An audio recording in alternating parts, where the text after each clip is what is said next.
ಎಲ್ಲರಿಗೂ ನಮಸ್ಕಾರ. ಕಲಬುರಗಿ ಜಿಲ್ಲೆ ಸೇಡಂ ತಾಲೂಕಾ ಸೇಡಂ ಬಸ್ ನಿಲ್ದಾಣದಾಗಿದ್ದೀನಿ. ಬಸ್ ನಿಲ್ದಾಣದಾಗಿದ್ದೀನಿ. ಒಂದು ವಿಚಾರ ಬಗ್ಗೆ ಮಾತಾಡೋಕೆ ಬಂದಿದ್ದು ನಿಮ್ಮೆಲ್ಲರ ಎದುರುಗಡೆ ಲೈವ್. ಏನಪ್ಪ ಅಂದ್ರೆ ಮೊನ್ನೆ ನಾ ಬೆಂಗಳೂರಿಗೆ ಹೋಗಿದ್ದೆ.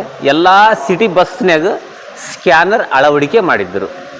ಆ ಥರ ನಮ್ಮ ಕಲಬುರಗಿ ಜಿಲ್ಲೆದಾಗಲಿ ಬೇರೆ ಬೇರೆ ಕರ್ನಾಟಕದಾಗಿರೋ ಎಲ್ಲ ಜಿಲ್ಲೆ ತಾಲೂಕದಾಗ ಏನು ಗೌರ್ಮೆಂಟ್ ಬಸ್ಗಳು ಇರ್ತಾವಲ್ಲ ಅದ್ರಾಗೂ ಸ್ಕ್ಯಾನರ್ ಮಾಡಬೇಕು. ಇಲ್ಲ ನೋಡ್ರಿ, ಈ ಥರ ನಾವೆಲ್ಲ ಪಯಣ ಮಾಡ್ತಿರ್ತೀವಿ. ಪಯಣ ಮಾಡೋ ಟೈಮಿನಾಗ ಚಿಲ್ಲರ್ ಬಗ್ಗೆನೇ ಚಿಲ್ಲರ್ ನಾವು ಕೊಡಲ್ಲ.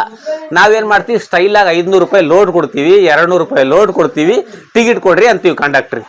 ಅವ್ರ ಮೇಲೆ ಚಿಲ್ಲರ್ ಇರಲ್ಲ. ನಮ್ಮಂಥವ್ರು ಎಲ್ಲರೂ ಚಿಲ್ಲರ್ ಕೊಟ್ಟೇವೆ ಅಂದ್ರೆ ಅವ್ರು ನಮ್ಮೆಲ್ಲರಿಗೂ ಚಿಲ್ಲರ್ ಕೊಡ್ತಾರೆ.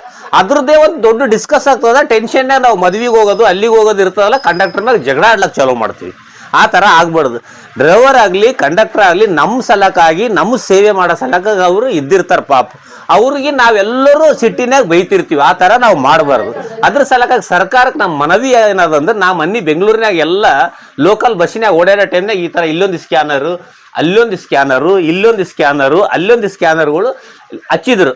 ಅದು ಹಚ್ಚೋದ್ರಲಿಂತ ಏನಾಗ್ತದೆ, ನಿಮ್ಮಲ್ಲಿ ಮೊಬೈಲ್ ಇರ್ತದಲ್ಲ, ಸ್ಕ್ಯಾನರ್ಲಿಂದ ಟಿಕೆಟ್ ತೊಗೋಬೋದು ಅಂತ ಒಳ್ಳೆ ವ್ಯವಸ್ಥೆ ಮಾಡ್ಯಾರ. ಆ ರೀತಿ ಇಡೀ ಕರ್ನಾಟಕದ ಎಲ್ಲ ಜಿಲ್ಲೆಗಳ್ನಾಗೂ ತಾಲೂಕದಾಗ ಬಸ್ ಏನು ಗೌರ್ಮೆಂಟ್ ಬಸ್ ಇರ್ತಾವಲ್ಲ ಅಲ್ಲಿ ಸ್ಕ್ಯಾನರ್ ಅಳವಡಿಕೆ ಮಾಡಬೇಕಂತ ನಮ್ಮ ಕಳಕಳಿಯ ಮನವಿ. ಸರ್, ನಿಮ್ಗೇನು ಅನಿಸ್ತದೆ? ಮಾಡ್ಬೇಕಾ ಬೇಡ? ಮಾಡೋದ್ರಲ್ಲಿಂತ ಒಳ್ಳೇದಲ್ಲ, ನಿಮಗೆ ಟೆನ್ಷನ್ ಕಡಿಮೆ ಆಗ್ತದೆ. ಈ ಥರ ಸ್ಕ್ಯಾನರ್ ಅಳವಡಿಕೆ ಮಾಡಬೇಕಂತ ನಮ್ಮ ಮನವಿಯಾದ. ಎಲ್ಲರಿಗೂ ಒಳ್ಳೆಯದಾಗಲಿ. ನಿಮ್ಮ ಶೇಖರ್ ಸೇಡಂ.